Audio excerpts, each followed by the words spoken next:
শুভ, হাসপাতাল থেকে এতগুলো ফাইল নিয়ে এসে সেই সন্ধ্যে থেকে এত কি দেখছিস বাবা? দেখছি বছরের পর বছর গ্রামের মানুষের কিভাবে বঞ্চনা করা হয়েছে। আজ থেকে 4 বছর আগে 10 লক্ষ টাকা সরকার থেকে দেওয়া হয়েছিল হাসপাতালে একটা অপারেশন থিয়েটার করার জন্য। অথচ সুপার নারায়ণ বাবুর এখানে এসে শুনলাম ওই নারায়ণবাবু লোকটা নাকি ভালো নয়। ওর কথা মতো না চললে ভাড়াটে গুন্ডা দিয়ে ভয় দেখিয়ে উনি নাকি ডাক্তার দিয়ে তাড়িয়ে দেন। ভাড়াটে গুন্ডা লাগবে কেন? ও ছেলেটাই তো একটা গুন্ডা। ছেলের কথা বলতে মনে পড়ে গেল, হাসপাতালের কোয়ার্টারের লোকজনা বলা বলি করছিল তুই নাকি হাসপাতালে ঢুকেই সুপারের ছেলে আর তার বন্ধুদের খুব মেরেছিস। আজ সকালে লড়েছি ছেলের সঙ্গে, কাল সকালে লড়বো ছেলের বাবার সঙ্গে। ওনার কাছে জানতে চাইবো ওই 10 লক্ষ টাকা নিয়ে উনি কি করলেন। কি করলাম তার কৈফিয়ত কি আপনাকে দিতে হবে? হ্যাঁ, দিতে হবে। সরকার তো 10 লক্ষ টাকা আপনার ছেলেমেয়ের নামে ফিক্সড ডিপোজিট করবার জন্য আপনাকে দেয়নি। শুভঙ্কর বাবু, আপনি কিন্তু আপনার অধিকারের সীমা ছাড়িয়ে যাচ্ছেন। আজ পর্যন্ত কেউ যে বলতে সাহস পায়নি। সাহস পায়নি বলেই তো এই হাসপাতালটাকে আপনার ছেলে ক্লাব ঘর বানিয়ে রেখেছেন। শুনুন স্যার, আমি 3 দিন পর আবার আসবো। আপনি ওই 10 লক্ষ টাকার হিসেবটা রেডি করে রাখবেন।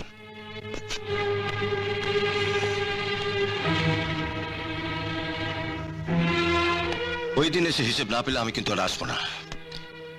হিসেব নিতে আসবে গ্রামের হাজার হাজার মানুষ যাদের আপনি ঠকিয়েছেন। চলে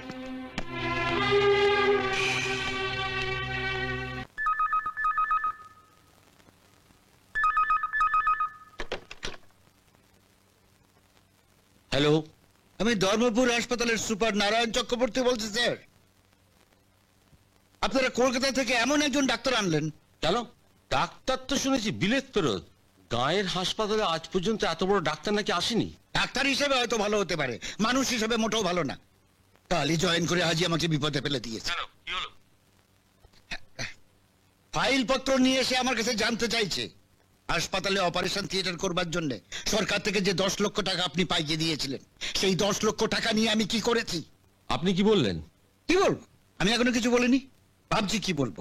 সত্যি আমি তো আর বলতে পারি না যে ওই 10 লক্ষ টাকা থেকে 3 লক্ষ টাকা নিয়ে আপনি আপনার মেয়ের বিয়ে দিয়েছিলেন, কিংবা টাকাটা পাইয়ে দিয়েছিলেন বলে আমাদের হেলথ মিনিস্টারের সিএ কে 2 লক্ষ টাকা দিতে হয়েছিল।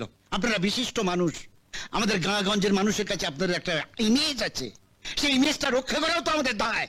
এক কাজ করুন, ওই ডাক্তারকে আজ রাতে বাড়িতে ডেকে এনে লাখখানেক টাকা দিয়ে দিন। হবে না, ডাক্তার টেটিয়া আছে। হাসপাতালে পাঠানোর আগে আপনার জেনে নেওয়া উচিত ছিল সত্যি ওর খাওয়া দাওয়ার অভ্যেসটা আছে কিনা। তাহলে একটা কাজ করুন, কয়েকটা মেয়ে তো আপনাদের হাতে আছেই।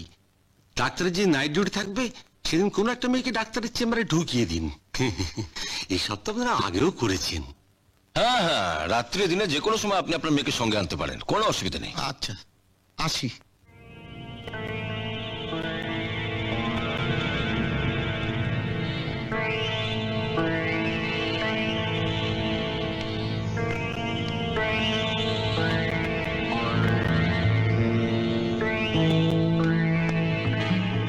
আসবো স্যার? আসুন।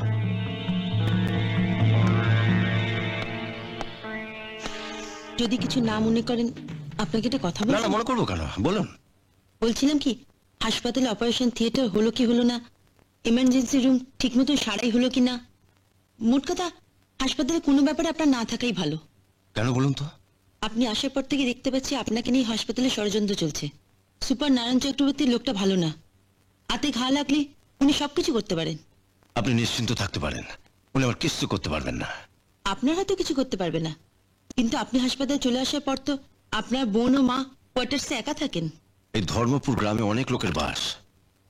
এই হাসপাতালে এমার্জেন্সি বিভাগটা চালু না হলে অনেক লোককে বিনা চিকিৎসায় মরতে হবে। হ্যাঁ, তা অবশ্য ঠিক। গত কয়েক বছর ধরে তো হাসপাতালে কোনো রোগী আসে না, যারাও বা আসে তারা কেউ বেঁচে ফেরে না। এবার আপনি বলুন, আমি একজন ডাক্তার হয়ে শুধু আমার মা আর বোনের কথাই ভাববো?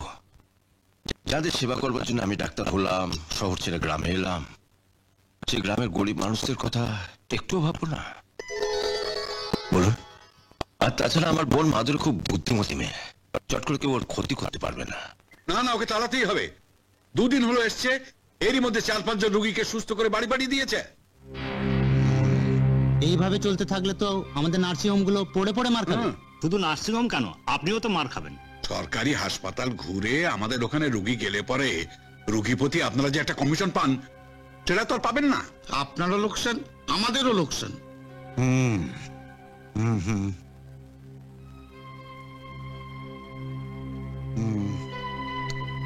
আচ্ছা আপনারা যান, আমি দেখছি কি করা যায়।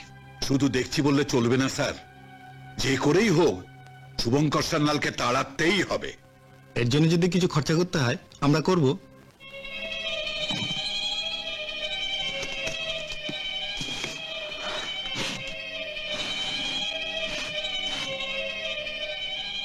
এখানে কত টাকা আছে? 2 লাখ। অপারেশন থিয়েটার করবার জন্য তো আপনি সরকারের কাছ থেকে 10 লক্ষ টাকা পেয়েছিলেন। এখানে 2 লাখ টাকা আছে। বাকি 8 লাখ টাকা আপনি কবে দেবেন? এটা ওই টাকা নয়, এগুলো তবে কিসের টাকা? এগুলো আপনি বাড়ি নিয়ে যান। বাড়ি নিয়ে যাব? হ্যাঁ, শুনেছি আপনার একটা বোন আছে, তার বিয়ে দিতে হবে তো। আমার বোনের বিয়ে আমার টাকাতেই হবে, এর জন্য আপনাকে ভাবতে হবে না। ধন্যবাদ। টাকাগুলো আপনি দেবেন না? 10 লাখের মধ্যে 2 লাখ পেলাম, এই হিসেবে টাকাটা নিচ্ছি। হাসপাতাল পেছনে এখন অনেক টাকা খরচ।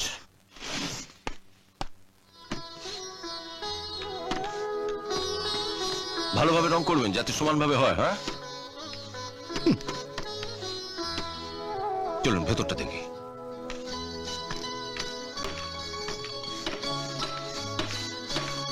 আসুন।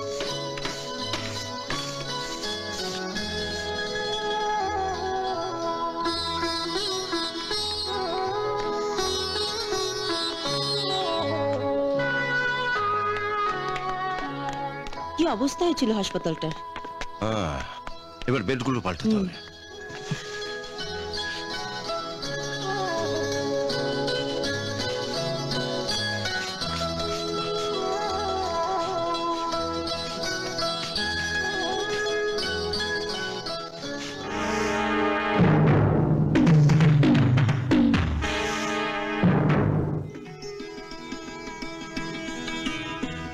লাগছে?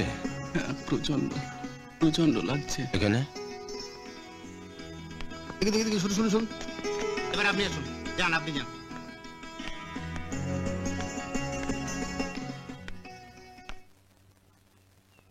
আশ্চর্য, 7 দিন হয়ে গেল, জ্বরটা এখনো নামছে না। 3-4 বার রক্ত পরীক্ষা করেও তো দেখা হলো ম্যালেরিয়া নয়, তাহলে জ্বরটা নামছে না কেন? আমিও ঠিক বুঝে উঠতে পারছি না। তাহলে কি হবে ডাক্তারবাবু? তুমি একটা কাজ করো, বাবাকে সরকারি হাসপাতালে নিয়ে যাও। আপনি আমাদের ওই নোংরা হাসপাতালে যেতে বলছেন? এখন গেছো ওই হাসপাতালে? ডক্টর শুভঙ্কর সান্যাল এসে ওই হাসপাতালে হাল ফিরিয়ে দিয়েছেন। তাই বলে? দেখো, আমি একজন ডাক্তার, শুধুমাত্র টাকা রোজগার করাই তো আমার একমাত্র উদ্দেশ্য নয়। আমি চাইবো রোগী ভালো হয়ে উঠুক। কিন্তু আপনি যেখানে রোগ ধরতে পারছেন না সেখানে সরকারি হাসপাতালের ডাক্তার? দেখো, ওই হাসপাতালে যে ডাক্তার এসেছেন তিনি অনেক বড় ডাক্তার, বিলেত ফেরত। এত বড় ডাক্তার হয়ে উনি গ্রামের হাসপাতালে এলেন কেন? এখনকার অন্য সব ডাক্তারদের মতো টাকা রোজগার করার নেশাটাই হয়তো ওনার নেই। ওই হাসপাতালে তো চাষাবাসাদের ভিড়। দুদিন যাক না, দেবে গ্রামের মান্যিগণী লোকেরাই সব ওই হাসপাতালে ছুটছে।